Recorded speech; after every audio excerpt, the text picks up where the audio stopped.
Hello everyone, my name is Anthony Bionis. I'm here live at Anime Expo for none other than the event, the big kahuna of it all.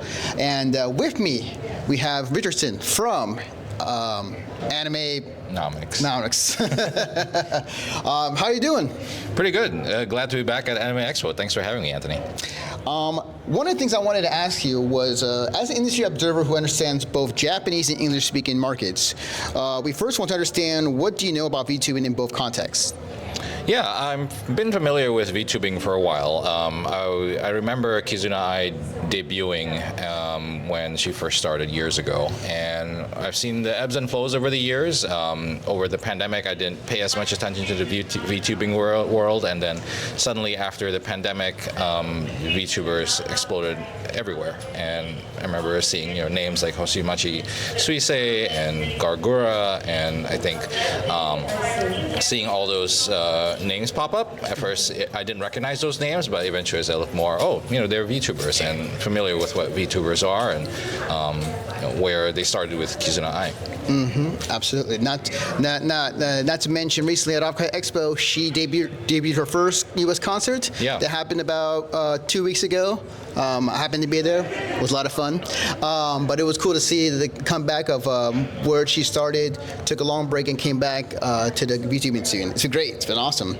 We also understand that in Japan, VTubing is poised to be a billion-dollar industry in the future. We recently held Anime Expo in San Jose, California, with an industry spanning 35 brands, triple than last year. Do you think there's a chance of realizing the same billion-dollar vision for the VTuber industry in the English-speaking markets?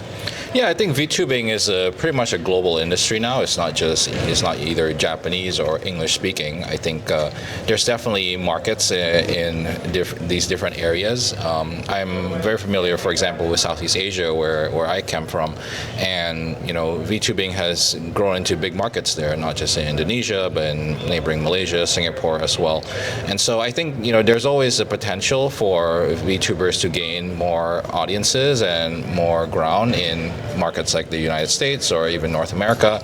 I think it's just about explaining what VTubers are and how whether they're different or the same as any other entertainers that locals would be familiar with here in the United States. Fan perception towards VTubing has changed since it was first realized with Kizuna Ai around 2016. How do you see VTubing as an industry nowadays? I think VTubing has a lot of potential, and it's not only for creators, but also for an ecosystem of publishers and distributors of VTubing merchandise. And so I think there's more interest now in this concept of a virtual world and having avatars to represent yourself. I think we've heard a lot about the concept of a metaverse, for example, and I think as right now, metaverse isn't as discussed as it was several years ago. But I think once we become more familiar with virtual avatars, I think the idea of a metaverse and familiarity with what a metaverse could be will start to come around again. And I think that will help the VTubing industry, and this idea of you don't have to sure there's a audience, a place where you can be yourself and appear on camera as yourself, but you can also appear on camera as an avatar as well. I think to go further on that explanation is that it used to be a thing. It started out early on with some of the branded VTubers, like for Netflix, for Crunchyroll. And I'm hoping maybe that will happen again in the near future. But like the idea of brands possibly get into VTubing as well, to have their own mascot for VTubing, could also be another way for them to advertise. Yeah. It is a demographic that is definitely catered to that. Much of VTubing fans and also anime fans. Yeah. And I think there's definitely places where brands could be more involved in VTubing. We've seen more recently VTubers interviewing other celebrities, right? So celebrities are also becoming familiar, and the studios and agencies that represent those celebrities are becoming familiar with VTubing and what it could represent or what could help the entertainment industry do. And again, to go further on that, good example is this weekend we have Hololive hosting an event in the LA Dodger Stadium this weekend, like last year, and you can already see the wheels turning. Like, more and more people are starting to realize what VTubers are, especially brands and just industry and companies that could like think about, oh, maybe we could do something with this technology, or what we can do to use it to help us out. Yeah. So you can definitely see the seeds of it growing.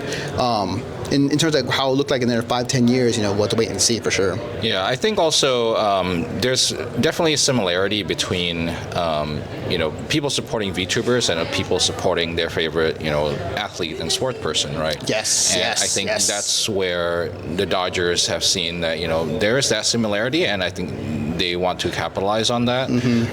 As we start seeing areas where there's this kind of similarity of the support of your favorite artist, you'll start seeing more brands and move towards VTubing or try to see how they can attract fans of VTubers. Side note, because I know that a lot of big baseball fans are very superstitious, so they're hoping that whatever happens this weekend will help them get to the World Series and win again, because Gura did that last year. So they're like, oh, we don't have Gura this year, but we have these other three, so maybe one of them will help us out. So I find it funny how the cross of those two are like combining this weekend, which is funny. Two of the world's major VTuber agencies based in Japan have put themselves in the stock market, Anycolor with Nisanji, and Cover, Hololive, with varying results. Do you think there's a chance for other agencies to grow that big in the future? I think there's always a potential. You can never say never, right? And the thing with listing on the Japanese stock market is that I think I'm not as familiar, with their listings. There are different tiers of the Japanese stock market, and some are more strict about their listing requirements. And I think if we start seeing more VTuber agencies and studios that have built kind of this concept of an IP around VTubers and their own VTubing properties, then we could start seeing more of that happen. And a lot of times IP licensing comes from licensing things like merchandise, but also the merchandising sector is also facing headwinds currently because of things like tariffs and how do you import merchandise into the United States or any other large consumer market in a way that doesn't cost a lot of money, especially with tariffs. And so they need to be able to find new emerging markets that can help support that IP growth in order for investors to find potential in investing in a stock listing of a VTuber agency. Okay. Last question I'll ask you. In relation to your latest briefing about Bushiroad, they are handling distribution for Hololive original card game. In addition, Nisanji's parent company reports that they are earning well enough to give dividends this year, and one of the factors is because they are doing well in merchandise. What do these stories spell for you in terms of the VTuber industry reach? Yeah, I think there's definitely a growing reach, and it's all about trying to figure out for the VTuber agencies where do they want to expand to next.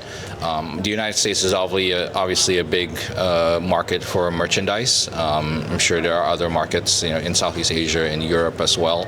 And for VTubing, I think it's more about finding the partners that can distribute those merchandise around the globe and making sure that they have those channels where they can put merchandise not just in a direct-to-consumer website, but also in stores, because that's really how merchandising grows and how you get more brand name out into the consumer market is to have it in a physical retail storefront. Okay, thank you.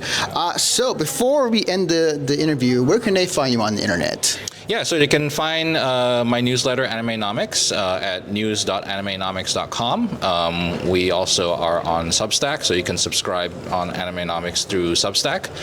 You can also find Animenomics on X, or formerly known as Twitter, and Blue Sky as well. Awesome. And thank you for joining me for this interview, and thank you for watching. We got more anime coverage coming at you this weekend, and in the future more, as soon as I edit this video back home. With that being in mind, thank you for watching. We'll see you guys next time.